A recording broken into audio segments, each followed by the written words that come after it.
Anda masih menyaksikan Insight Politics with Diana Valencia dan saya akan lanjutkan diskusi malam hari ini soal Komisi Percepatan Reformasi Polri dengan penasihat ahli Kapolri, ada Pak Arianto Sutadi dan juga pengamat kepolisian dari AISES, Pak Bambang Rukminto. Nah, saya mau lanjutkan begitu ya soal tadi Pak Arya panjang lebar begitu menjelaskan bahwa dulu memang sudah ada do and don'ts-nya, tapi sayangnya tidak terbaca dan mungkin tidak tersosialisasi dengan baik ke masyarakat. Saya mau tanya pendapat dari Pak Bambang. Pak Bambang, menurut Anda komisi ataupun keseriusan pemerintah dalam mempercepat reformasi polisi di era yang saat ini apakah bisa kita katakan sudah lebih serius dibandingkan yang sebelumnya atau sebenarnya menurut Anda masih harus dilihat dulu nih? Ya, kalau saya melihat keseriusan itu akan dibuktikan nanti, tidak bisa kita mengatakan sekarang serius apa enggak, karena sampai sekarang ini masih hanya membentuk tim-tim seperti itu, tapi langkah-langkah konkretnya kan belum dirasakan oleh masyarakat. Kalau karena tadi seperti disampaikan Pak Rianto, ditanyakan oleh Tina, reformasi Polri itu sudah diawali tahun 2002 gitu loh.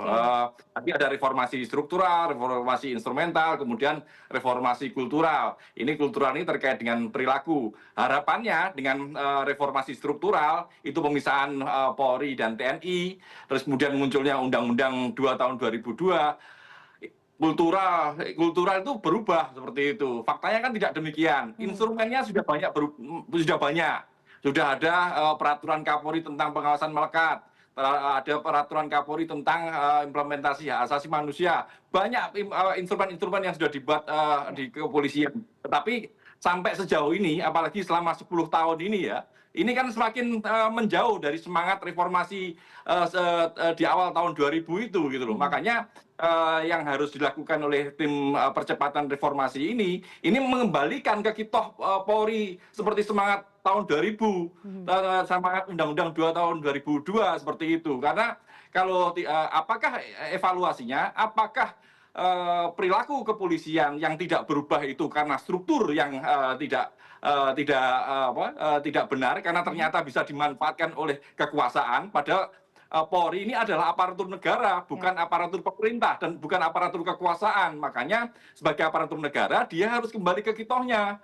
Dia harus melindungi rakyat, bukan melindungi kekuasaan seperti itu. Makanya apakah tim reformasi ini akan membuat formula-formula untuk mengembalikan ke kitohnya gitu loh. Ini yang akan langkah-langkah itulah yang merupakan bukti konkret bahwa reformasi yang dilakukan oleh tim yang dibentuk oleh presiden ini serius apa tidak. Karena kalau tidak konkret, ya ini lagi-lagi hanya sekedar formalitas dan mengulur-ngulur waktu saja seperti itu. Dan masyarakat tentu akan berharap banyak dan mendorong karena bagaimanapun juga kepolisian itu dibutuhkan oleh sebuah negara, dibutuhkan oleh masyarakat. Makanya tentu masyarakat menginginkan percepatan-percepatan agar Polri semakin profesional dan menjadi semakin lebih baik seperti itu. Kalau boleh saya tarik benang merahnya begitu ya Pak Bambang dan juga Pak Arya, berbagai masalah ataupun misalnya kritik yang disampaikan ke polisi begitu, salah satu benang merah besarnya adalah soal permasalahan sumber daya manusia. Ada banyak sekali sebenarnya variabelnya, tapi saya mau soroti soal ini. Karena kalau dari segi sumber daya manusia, bicara soal sistem meritokrasi di dalamnya, bagaimana proses rekrutmen yang kalau kita lihat begitu ya realitasnya di masyarakat, banyak sekali misalnya sogok menyogok dan lain sebagainya, jauh dari kata meritokrasi. Kemudian juga soal penempatan ribuan anggota aktif Polri misalnya di lini jabatan sipil. Saya mau masuk ke area ini begitu, mungkin ke Pak Arya terlebih dahulu. Pak Arya, kalau misalnya bicara soal sumber daya manusia, apa yang paling Anda soroti soal area ini? Apa yang harus paling diubah dan diperbaiki soal sumber daya manusia? Apakah dari segi rekrutmen di tubuh kepolisian atau mungkin dari segi penempatan anggota aktif Polri misalnya di lini jabatan sipil atau pemerintahan misalnya? Semuanya, semua lini daripada SDM itu harus diperbaiki. Masalahnya yang rusak itu ya Bu, yang tidak baik itu bukan aturannya, Itu ya Bu, untuk di SDM polisi itu ada sistemnya. Sistem pemasuk itu harus selektif itu dan sebagainya, persyaratan yang harus jujur dan sebagainya.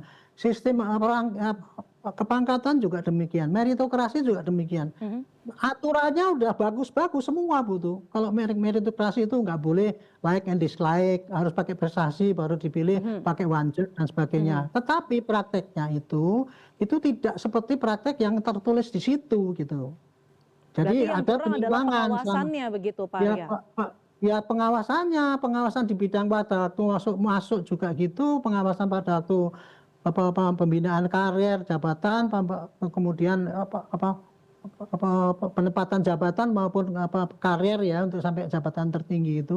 Nah, Itu dalam prakteknya Pak selama Arya, ini maaf ada saya ini. potong Pak Arya, menurut Nah. Anda pengawasannya ini memang tidak kuat karena sistem yang memang belum dibangun, atau mungkin memang sengaja diperlemah untuk bisa memberikan celah-celah tertentu begitu? Bagus tuh Jen. Pengawasannya pun sudah sistematis Bu. Ada pengawasan bertingkat. Pengawasan melekat, pengawasan pendisiplin, pengawasan etika, pengawasan irwasum, pengawasan eksternalnya oleh Kompolnas, oleh Komnas HAM, oleh DPR, oleh Ombudsman, sudah berlapis-lapis itu Bu. Cuman prakteknya itu kurang gigit karena apa? Itu tadi yang kemarin disimpulkan oleh para kritisi itu bahwa pengawasan polisi itu internal dan eksternalnya sangat lemah. Ya. Itulah yang kemarin kita jawab dengan Dudun itu adalah bagaimana meningkatkan pengawasan internalnya dan bagaimana meningkatkan eksternalnya. Contoh yang kita menyarankan ya eksternal itu harus diperkuat. Contoh Kompolnas harus diperkuat kewenangan contohnya gitu. Nah saya kalau pengawasan internal, saya menyarankan pada Pak Kapolri, pada tim ini, supaya polisi itu betul-betul pengawasan di bawah itu bisa bagus gitu ya. Jadi sistemnya begini, di lapangan setiap pemimpin wilayah harus mempunyai fakta integritas. Contohnya begini, kalau bawahan saya nanti ada melanggar, atau misalkan di daerah saya itu ada perjudian atau apa gitu, saya sebagai Kapolsek siap dicopot tanpa pakai sidang kode etik. Contohnya kayak gitu. Dengan cara fakta integritas itu, maka pasti yang di lapangan semua terkontrol kan. Yang kedua caranya kita juga selama ini sudah ada di kode etik tuh, bawahan tuh boleh tidak melaksanakan perintah. Tetapi saya menyarankan bawahan boleh melaporkan atasannya kalau berbuat salah kepada pimpinannya supaya dia Jadi itulah jaminan saya ya, kalau yang saya sarankan bahwa kita tuh betul-betul mau baik gitu loh. Kita mau perbaiki gitu. Itu tadi fakta integritas, bawahan boleh melapor kepada atasan sehingga atasan nggak bisa lagi main-main sekarang mengumpulkan anggotanya terus minta setoran dan sebagainya itu. Kalau itu dijalankan, niscaya ke depan ini nggak ada lagi praktek itu lagi. Gitu. Kira-kira gitu salah satu itu Ibu ya. Masih banyak lagi cara-cara yang lain untuk meningkatkan pengawasan.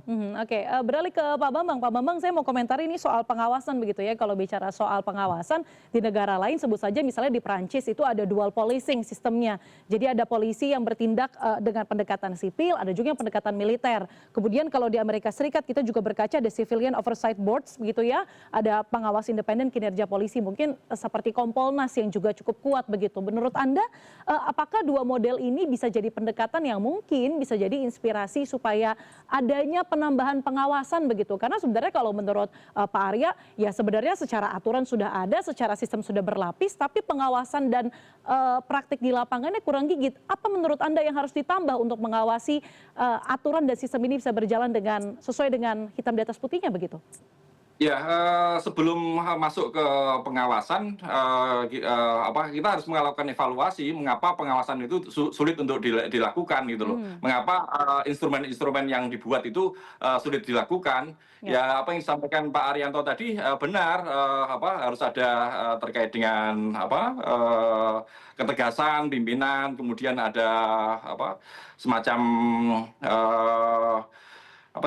terkait dengan fakta integritas dan yang lain-lain. Tapi hal seperti itu berlaku pada level-level menengah ke bawah. Bagaimana kalau pelanggaran kemudian di level puncak pimpinan Polri seperti itu kan, ini jadi problem. Makanya pengawasan eksternal yang dibentuk oleh negara itu harus kuat. Selama ini kalau saya melihat Kompolnas tidak diberikan kewenangan terkait dengan misalnya mengajukan evaluasi pada Kapolri. Ini kan tidak ada. Padahal kalau sesuai dengan Undang-Undang Dasar, lembaga kepolisian nasional, yakni Kompolnas ini harus kuat. Dan ini menjadi problem lagi, misalnya terkait dengan komposisi Kompolnas yang lebih 6 dari 3 perwakilan pemerintah, 3 perwakilan Polri, kemudian 3 masyarakat. Ini kan jadi yang masyarakat ini kan yang seharusnya menjadi konsumen dari apa yang dilakukan oleh kepolisian. Ini kan wakilnya hanya sedikit, tidak dominan. Sama seperti yang tim yang dibentuk oleh Presiden kali ini, gitu. Perwakilan dari masyarakat sangat kecil. Jangan-jangan ini nanti masyarakat boleh dong curiga, jangan-jangan ini nanti juga malah untuk memperkuat Polri, tidak menjawab tantangan atau harapan masyarakat. Hal seperti itulah yang menjadi hal yang menjadi sorotan masyarakat. Terkait dengan pengawasan tadi, memang kalau kita melihat di beberapa negara, Indonesia ini kan unik.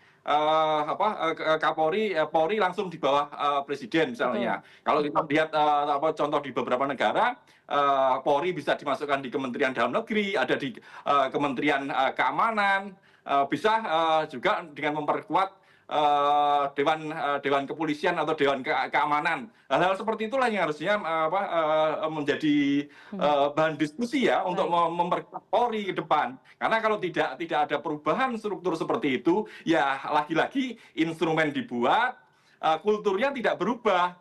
Karena instrumen yang dibuat sekuat apapun, kalau tidak dilakukan dengan konsisten, dengan tegas, ya lagi-lagi reformasi ini hanya sekedar normatif saja seperti itu.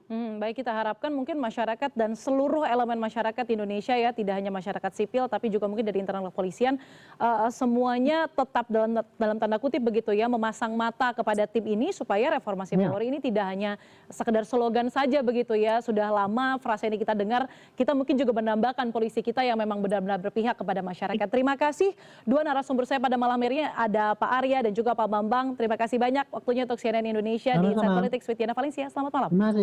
Masih malam. Terima kasih Pak Rianto. Iya. Dan informasi terkini lainnya akan hadir sesaat lagi. Tetaplah di Inside Politics with Diana Valencia.